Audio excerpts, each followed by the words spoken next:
Hey there, YouTubers. I am in the RV because I want to do a product review of something I use in the RV quite a bit. This is the Duracell Power Pack 600.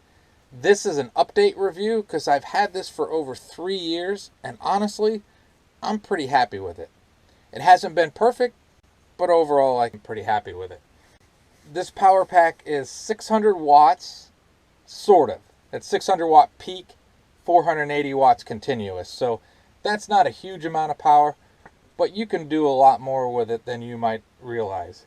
So the specifics about it. It has a 28 amp hour AGM lead acid battery. So 28 amp hours is decent. I think I have run a DVD player and a TV off of this for 6 hours and it didn't run out. And that was a long time ago. Over the course of this battery, I think it's held up pretty well. I make no claims to be a battery guru, and I'm not going to fill this up with techno babble about batteries. I'll put it in the description box. Pause now if you want to read the specs. But with an AGM battery, which is absorbed glass mat, you kind of gotta treat them right. Very important to do, which I've tried to do, is when you use it, when you discharge some of the charge from the battery, you have to charge it pretty quick. You have to be careful not to let the battery sulfate. And I think a lot of mistakes that people make with batteries like this is not recharging them soon enough or not following the initial directions. I think when I bought it, I had to charge it for 35 hours before using it. Like anything like this, really read the instructions, sometimes twice, because if you look at some reviews of things like this, people will say it's not a good product, but they didn't really follow the directions properly. So with any lead acid battery, you got to treat them right. Mine I've been very happy with. So the specifics of it. It has a flashlight. My flashlight doesn't work anymore. I think the bulb might have burned out. Why I like this so much is it's an awesome little standalone kind of battery pack. You know, it has a built-in inverter. I will also say these are non-sine wave. So I have cheated a couple times and charged a laptop on it, but you really shouldn't do that. The inverter has a built-in overload and temp protection, which is always good. But what I like about this is there are many different ways to charge it. So anymore, I pretty much use it just to, since I'm traveling in the RV with pets, I use it to run some fans. There's a little standard AC fan. And I also have a 12 volt fan that I will run from it sometimes. And you can see that it does a great job for that. Anymore, that's the main use I have for it. Every now and then I will charge cell phones and camera batteries and stuff like that. But as I said, I've been really happy with this. Just to show you. Oh, gotta turn it on, Dan. There we go, that one. And as I said, this one plug doesn't seem to want to work right. But if you get it in there, it'll work. So that's just that outlet is not very good. But still having two perfectly good ones, I'm fine with it after 3 years. So even if you don't RV, these things are great if you're just going out to a picnic or something like that and you want to take a boombox or you want to take something that uses less than 480 watts. A lot of DJs use these, honestly, if they're out in the middle of nowhere. So again, 3 years on, I'm pretty happy with it.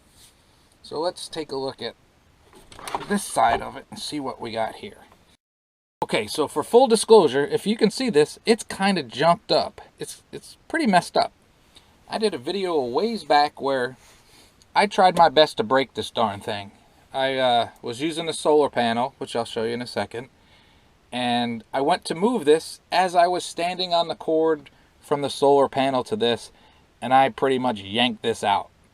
So I took it all apart, looked at the insides, and this was the fix I came up with. Not perfect, but it was a couple years ago and it's still working pretty well. What this is the charging port for this. This is if you want to charge it from a wall charger, and we'll go ahead and plug this in out here. There's a light there that shows you it's charging. So I'm happy that it still works. So as we're charging it, what other features does it have? This is the 12 volt DC outlet. And as you saw, I ran a 12 volt fan from it. Anything that's 12 volt obviously will run from this.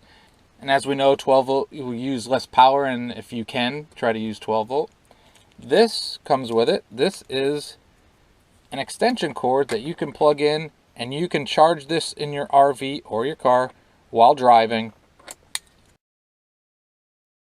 which is honestly one of my favorite features, being able to charge this while I'm driving. 9 times out of 10, wherever I'm going, by the time I get there, it's fully charged. It charges faster than, obviously faster than when using a solar panel, and also when using normal wall charger from 110. So, great option. I'm very big fan of that. What it also has, and I've shown in videos many times, another great feature. These are jumper cables. You open up this little slot down here, and this end fits in there, and bingo, you're jumping your car. And if you don't believe me, I got videos on YouTube. I have jumped this RV.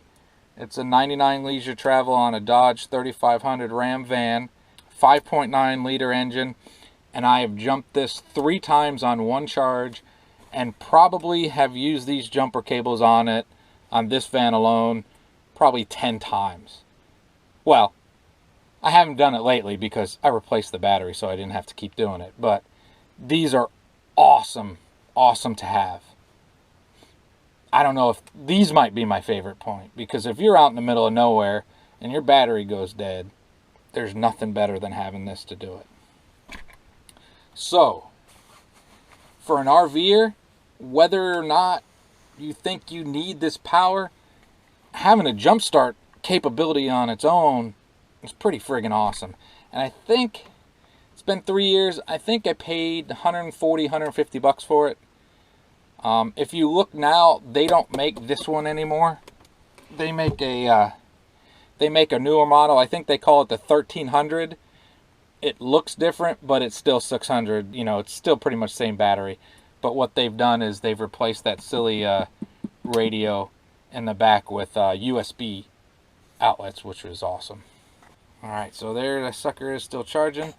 And to show you, we're going to spin around the back of the RV, and you can see there is the solar panel I got for it. It's 30 watt. It has the same adapter on the end as the normal AC, so you just plug it in that way. And I have used that a few times. So that little 30 watt panel actually does pretty well. I've dry camped with it, and basically I used it to where I would put it out in the sun, keep the Duracell battery pack in the RV with fans hooked up to it, and I could run it all day long without worrying. And what's good is the cord is long enough that the panel could be in the sun and the RV could be parked in the shade. A 28 amp hour battery is what it is, but it still can be pretty friggin' great. It can really solve some problems. I think that panel cost me about $100, and it's come in handy. I've been happy with it. So after 3 years, you can't buy this one anymore, but Duracell's making the newer one, which I'd bet you might even be a little bit better. If I had to buy this again, I would buy it again. If I bought it again, I would follow the instructions very, very closely. And I would hope to have the same amount of success with it that I've had with this one. I would also hope that I don't stand on cords when I'm moving things and break things apart.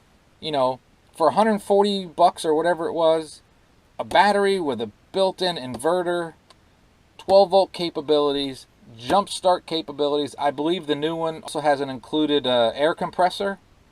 And when this was built, I think they made one that was with the jumper cables and one that was with an air compressor. Now they have one that does both. I have a 12 volt air compressor myself, and I've plugged it into this and used it to blow up tires. So if you're looking at something at a real small level solar battery pack kind of system, I give this 2 thumbs up. I think you might like it. Have a great and wonderful day, and I hope to get at least 3 more years of good service out of this.